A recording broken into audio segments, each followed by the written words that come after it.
상월결사 대학생전법위원회가 지난 6일 출범식 이후 쉴 새 없이 본격적인 활동을 시작했습니다. 집행위원회와 정책기획단이 첫 번째 연석회를 열고 불교 학생의 구성과 지원을 위한 교구 본사별 전담대학을 논의하고 9월 예정된 전법위원회 워크숍에 대해 이야기했습니다. 최준호 기자입니다. 한국 불교에 활력을 더할 미래 세대를 육성하기 위해 지난 6일 출범한 대학생 전법위원회가 첫 걸음을 내딛었습니다. 어제 대학생 전법위 집행위원회와 정책기획단은 동국대학교에서 첫 번째 연석회의를 열며 본격적인 활동 논의에 들어갔습니다. 전법위원회가 올바로 길을 갈 수 있도록 여러분들의 그 마음이 중요한 것 같습니다. 하여튼 오늘 크고 작은 이야기들을 좀 나누어서 여러분들의 큰 소견을 듣고 싶습니다.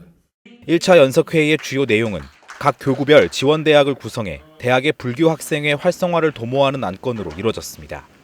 불교 학생회가 없거나 활성화되지 않은 전국의 대학들을 각 교구 본사가 담당해 불교 학생회 구성을 지원하는 것에 대해 논의했습니다.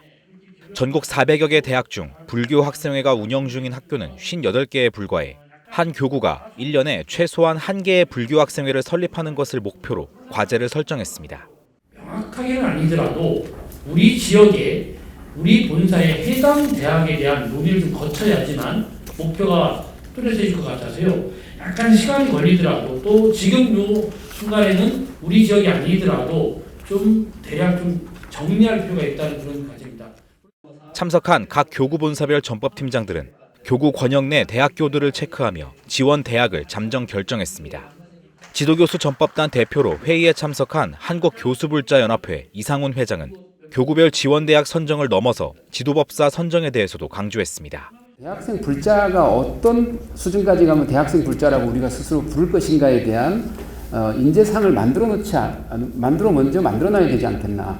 그래 놓고 거기에 필요한 지도법사의 역량이라든가 지도법사의 역할이라든가 이것을 스스로 이제 순차적으로 만들어내고 그렇게 해서 매칭이 되는 것이다. 그래서 선후가 좀 바뀌어야 되지 않겠나 이런 생각을 해봤습니다.